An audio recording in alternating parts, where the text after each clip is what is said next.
So this is a test with my Logitech brio camera. This is the microphone, I'm speaking directly into it. The lighting which I have is just a cheap £15 light bar at the top, and that's it turned off. And then I also have one small desk lamp there, that's that turned off, and now you just have the overhead lights there.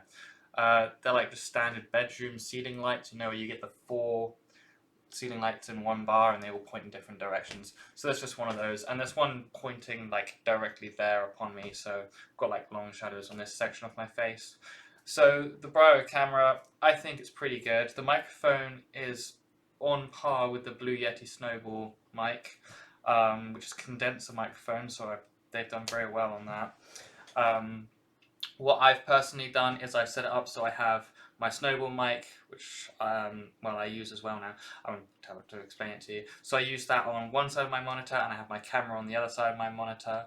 And what that allows me to do is have binaural audio, so you can hear, you know, if I talk over to this side of this thing, you can hear it, whereas, you know, you kind of get the idea. So when I move to the side and speak to different sides, you can kind of hear it. So that's how that works. So here's the thing, is I think if you're going to buy a £200 camera, I mean, I've got like a cheap £15 USB light from light bar. It's like a little LED light strip. It's cheap as chips. And if you're spending £200 on a camera, look at the performance quality I get when I just have this extra light at the top, you see. It's, you know, it turns it from being... Look, I look a bit dark and cringy really, and then just kind of like lets the camera work a bit better. You can kind of tweak the brightness and everything on it, but that's a review for that, which I'm not going to get really into. Turn this light on as well, make it look even better. So how's the camera really? So I had a few problems with it initially. I've had it for about 6 months. I got it on a Black Friday sale for like £100 or something. I think it was like maybe 120. I got it super cheap compared to what it's normally priced at, which is really nice. So yeah, I got that. The problem I had with it is facial unlock. I only recently got it. Okay, so Black Friday's in November. It's now the 3rd month, so January, February, March. It's now March. So it's taken me about 4 months. No, 5 months to get it working. So the problem I had with facial unlock was just a plethora of things, really. Just generally wasn't working. I ended up sending the Logitech a support ticket, and they pointed me in the right direction of how to get it fixed. It was to do with a firmware upgrade, but their site doesn't actually have the correct firmware updates. Some French website has it. Some guy linked to it in the comments, whatever. I'll post it down below just in case you have the same issue, but it doesn't seem to be very common at all. But that was my only real gripe with it, was the facial unlock didn't work perfectly straight away. Even on a different computer like my laptop, didn't work on. So interestingly, it's a USB 3.0 supported camera, but you can't plug it into a USB 3.1 port. It has to be a USB 3.0 port that it's plugged into. The quality of the camera itself, the build of it's really nice. The way the stock mount connects into it, taking that out was a bit unnerving. You just have to pull it quite hard. You'd think it'd be an unscrew sort of thing, but it's not. You just yank it off really hard. But then you've got a screw that's you know, standard camera mount. So for £200, the default camera mount which comes with it is terrible. I don't know what they should really make it better. I mean, it feels great, you know, it's got like nice silicone plastics and everything. It feels weighty. You're like, oh yeah, this is a good product. It clicks right into place into the camera, but you can't rotate it on this axis. Okay, so you can do up and down a little bit, but not a whole lot, because the actual cable coming out the back of the camera pulls it into a different angle. So the camera mount, I mean, it mounted onto my monitor just fine. Well, actually, it didn't, even then. So my monitor's curved, and the back of it's like angled, a slight angle, and it's only really designed to do right angles on monitors and stuff like that.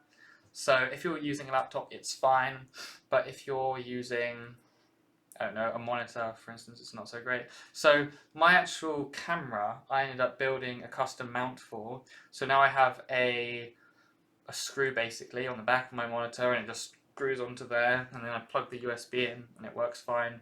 I can kind of angle it to where I want, and I have zip ties to keep the cable in place. So the autofocus. I think the autofocus is too sensitive. I have a number of videos where, it's got my face in focus here, and then I quickly show something up to the camera, okay, and you can see it's still focusing on my face, and there you go, now it focuses on my hand, there you go, got it. But then it takes a while to come back to my face. And it did it well there, but there are some occasions where it's just stayed focused here, and it just doesn't focus back onto my face again. There you go, there's my hand. And then, well, it comes, sure it works now, but sometimes it doesn't work so great. I've intentionally left my hair down this video so you can kind of see if there's any little bits and stuff, and you can kind of see how good the focus is there. I hope that helps a little bit. It's not great details, is it? So the actual photos and camera. So pictures are great. They're a lot better than the camera I used to have. The other camera was just the cheapest thing basically I could get off Amazon for like 20 quid, and it was good enough while I was at university. You can do like video calls and stuff with it. But this, it works really well. I actually intentionally video call people a bit more just because I can, and I know it looks good. So I'm not too worried about the camera quality. I would say for the price of £200, I think it's not worth it. Maybe £150 I think is acceptable for the camera. However, there is also no other competitor, so you kind of have to suck it up and have to buy a Logitech one. There's a small LED on it.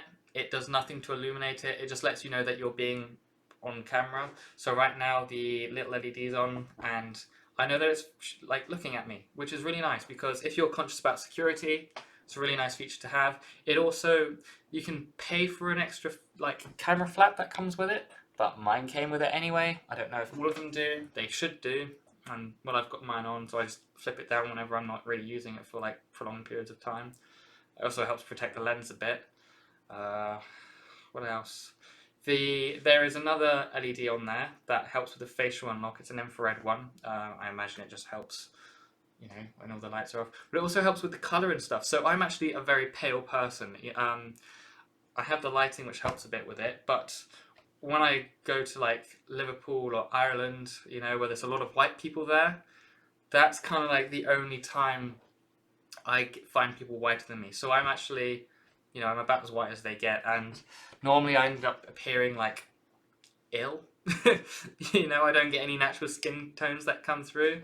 I'm a bit ill at the moment actually. Literally just got a headache coming in, so you might hear me sniffling a bit. But yeah, so getting the colour for my face is actually really hard unless you've got like a good camera, which was the main reason I got this, because whenever I do like video calls, I'm just resizing a window. Whenever I do video calls or anything like that, I always look like I'm dying really. So that was kind of my main reason of getting the new camera. The image quality, photos, perfect. You just saw a blip there, I think. I'm having a couple of issues at the moment, but I think I know how to get it sorted. I think it's just a driver issue. Like I said, I only got the Windows Hello working today, so there's a couple bugs which I haven't properly ironed out. But generally, it should be plug and play for you, and it should work just fine. You have to use the included USB cable. It's USB Type-C to USB Type-A, so that's the one that's normally on your phone that kind of looks like that sort of shape, and then you have the, USB Type-A is like the standard USB shape. But yeah, you just got to use that included cable. Like I said, it has to go into USB 3.0 port. If you don't have one of those, I would suggest not buying it, because you can't get the described quality of images and everything. So the software, okay? So you can download it if you really want, but the Logitech Capture software, it works as long as you've got it in the USB 3.0 port. If you don't have it in the USB 3.0 port, it won't work, and it'll just be like, you haven't got a camera installed. So it's kind of annoying like that. But the Windows 10, sorry, I'm just resizing the window. So the Windows 10 photo software works flawlessly. I have no problems with it. I think you just saw another flicker there. This is terrible, really, isn't it? But no, that doesn't normally happen, I promise. The Logitech software doesn't let you snap the window into the corner of a screen, so that's kind of annoying. There's some cool stuff in that software. I don't personally use it. I find that the Windows 10 camera app program actually works just fine. You can do all kinds of fun stuff, so you can change the brightness if you really want. Yeah, you see all that. But yeah, this isn't a review of that either. There you go, that looks fine. But yeah, like I said, so if I were you, and you're thinking about getting this camera, by the way, the microphone is also being used on the camera. I checked that before I started recording. If you can hear this really loudly, then I'm using the wrong microphone, but it should be okay. It's got the dual microphones at the top there, so it should be able to do like detecting if you're going from side to side, but if you have the microphones further apart, it offers better polarity, maybe that's the word. Like I said, I think the camera's pretty good. The packaging it came in was really nice. There is there's two versions of it actually. There's the business version where you get like 3 years extended warranty or something like that, and then you get the normal standard basic person, you and me sort of version. It's not really much of a difference. One comes in a colourful box, one comes in a grey box, and you get the warranty with the cardboard plain box. The mount, yeah, actually it does come out with a very nice carrying case, so that's, you know, worthy of note. If you're thinking about traveling with it and you have your laptop with you and you kind of need to be nice and good for formal business meetings, that's good. Just trying to wrap this up, think if I'm missing anything. But yeah, it's a nice lint-free cloth bag. It's got a separate separate pocket inside the bag for the cable to go in, and it's just a string and it pulls along at the top, kind of like some sports bags, you know, those cheap plastic ones. But yeah, the only gripe I have with it is the price is about 50 quid higher than I expect it should be, and then the stand is a bit crap, to be honest with you. They should really just, you know, they're Logitech, they can make a new stand for it. I hope this has been a good quality for like how's it looking. Again, this is, well actually I'll show you it so you can do, that's it with a cooler light, that's it with a warmer light, and that's it white. Don't know if that's worth anything to you. And that's it off. This is the sort of quality you'd expect to see if you don't have any decent lighting. But actually, to be fair to it, even though I am really pale, it doesn't make me look as bad as other cameras. Like I said, I am a bit old, so I've got like some spots and my hair's a bit not so washed and stuff like that. But yeah, so my skin, I mean, the skin tones look warmer than my actual hand, so I'm a bit paler than this. I look almost orange there.